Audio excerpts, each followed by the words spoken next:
talking about the story. I really liked how it ramped up the sort of set pieces and big moments. What did you guys think? I mean, how spoilery are we getting right now? Full spoilers, so spoiler warning up front.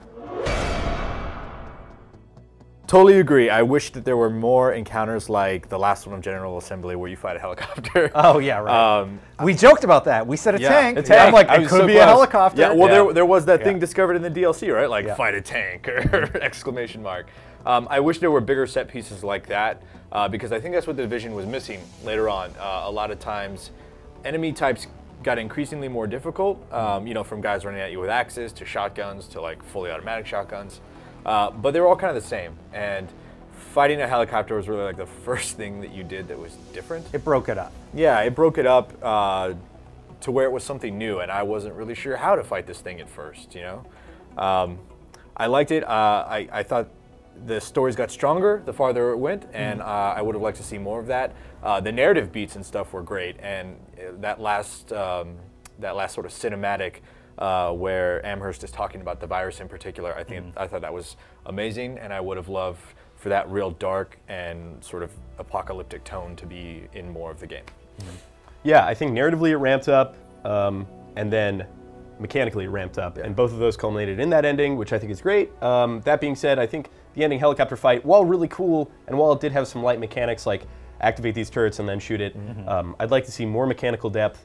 There's an enormity of things they can use. Well, there's an enormity of things they can use for reference for that, of mechanically difficult fights from previous games into this genre. And I would like to see in the incursions like 3 or 4 boss encounters per incursion of that mechanical depth or greater. And then talking about the narrative beat at the end there, like going into that room, I had no idea what I was going to expect. Yeah. And I was kind of like going around every corner with my gun ready. Yeah. And then when I just saw an empty, kind of like, oh my God, this is where it all started, isn't it? Yeah. It was awesome. Yeah, I really like that. I think that last echo where Adam Keener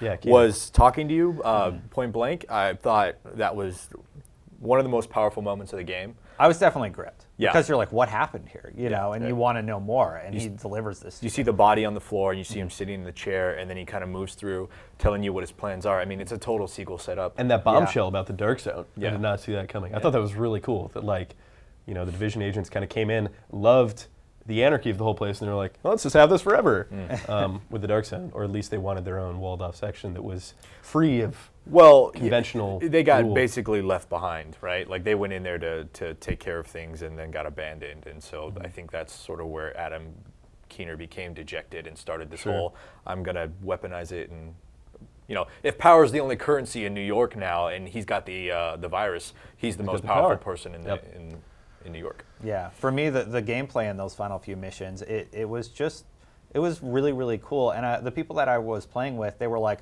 we're going to go to the United Nations. I'm so excited. It was the UN building, right? Yeah, the UN building. Yeah, so we go in there, they're like, this is exactly what it was like when I went there and everything. We actually did a really good comparison piece. Yeah, that's really, really real cool. New York versus in-game New York. It's uncanny. Yeah, check it out on IGN.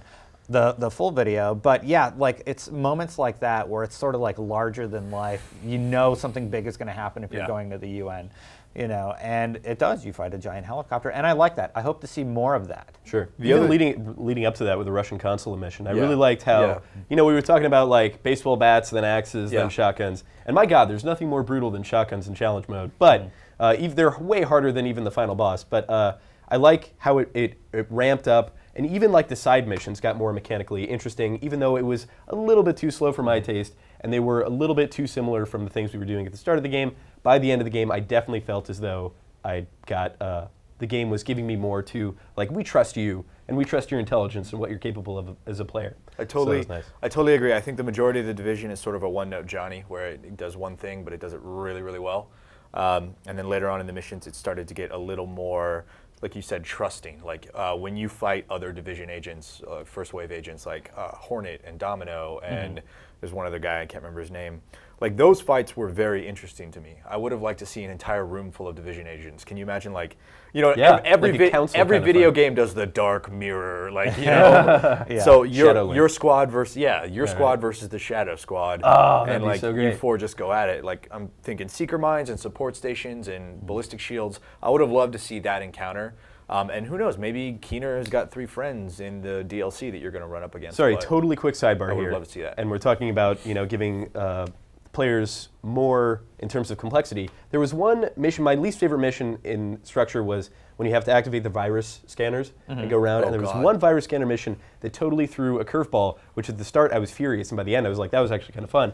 Where you go into a mall and you can see the second scanner behind a mesh thing that's like a closed department store. And you're like, how the hell do I get in here? And then you go down to the basement, you have to activate a keyboard completely without any kind of UI cue, and then it brings the gate up and you're able to go in there, but like, they needed way more of that. But I was changing up how you exactly, get to and I was kind of mad that they threw one at you because it was kind of like that, you know, the game that has one jump scare. It's like, why would you do that? You know, like at least have 2. It's super effective. That jump scare is super effective, right? Because there's only one in the game. Right, So, right. yeah, I agree. There was one. It was a big school, and it was a virus supply mission. And there was one behind a closed door. And if you're used to doing these virus supply them in missions, the open. you just go up Right. the apartment building, and then you find them all, and then you upload the virus or whatever. And this one, you had to like go and actually open a door and like go behind and find it behind a door. And I was like, At least it's changed it enough. it's such a small thing that it threw me off because the pattern had been so established already. Right. You know what I mean? So I guess both a strength and a weakness of those kind of things. But I agree, those virus supply missions got very Tedious, similar redundant. over time. For me, I definitely really like the final mission and what was shown to us there. But overall, how do you feel about the story? I mean, for me, for the most part, it was just kind of white noise as I was going through it. But then that last mission, I'm like, oh, there's something here. I think that specifically the like quest givers at each hub or safe house, they all had an interesting personality, or for the most part, they all had like a little quirk. It was so Like, brief, though. I one guess I guy's- wanted yeah. more. Yeah. There are these things that set up ambiance and set up atmosphere, but the narrative, the main narrative thread there felt very underdeveloped until the end, in which case you're like, okay, that was kind of okay. But at least it was not a total miss like Destiny was for me, Yeah, which definitely. was just non-existent. Like there was a story there is a universe here, and I do kind of believe in it, but that being said, it was pretty weak the whole time. Yeah. Brandon, your overall take? Yeah, I agree. I thought, by and large, the 3 wings of the narrative, the medical, tech, and security wings, were really they didn't feel cohesive. You're not connected too much to those characters. I know they're supposed to be their own branches, with Dr. Kendall and the other 2. Joey Meatballs. Joey Meatballs. But it got to a point where you would do a couple missions and you would get a cutscene, and then you would do a couple more missions, and it would just feel like these cutscenes were really just kind of padding, and the missions themselves were going here and turning the lights on was one thing, and going here and Water. stopping There's a lot of stopping the cleaners from wiping out a shanty town was another thing, right? And those were all like little things that you're doing to help rebuild New York City. But the larger narrative that I thought really came to fruition later on in the game, the Keener story, the Amherst story, the doctor, the Russian guy, all of that stuff was really the point of the story for me, right? Like that was really interesting. The finding out the cause of the green poison and finding out the sort of domestic terrorism that was going on inside, the division. That kind of stuff I felt like could have used a little more injected into the individual sort of beats of the story as we were going through. Because like James said, a lot of it was just getting stuff done. And then in the end, it's like, this is what it's all been leading to. And it's like, well, I had no idea. And God, I hate Fei Lao. I really do. I just have she's the least likable character that I can remember in any game that I've ever played. Yeah, she just pretty takes credit for everything you do. Backseat driver. Like, it's like, I don't care about rescuing people. We have a division. Like, who are you taking these orders from? And yet Anyway. she asked you to go find her cellist sister. Yeah, right. Good musician Abuse sister. of power. Yeah. I totally should have not done that. Been like, no. I still haven't. You hypocrite? No. That side mission's still waiting. I refuse. So we've all played through the story. We've all hit level 30. I haven't really started my post-level 30 gameplay yet, so I asked Duggan to write up a few tips for us. Duggan, what do you got?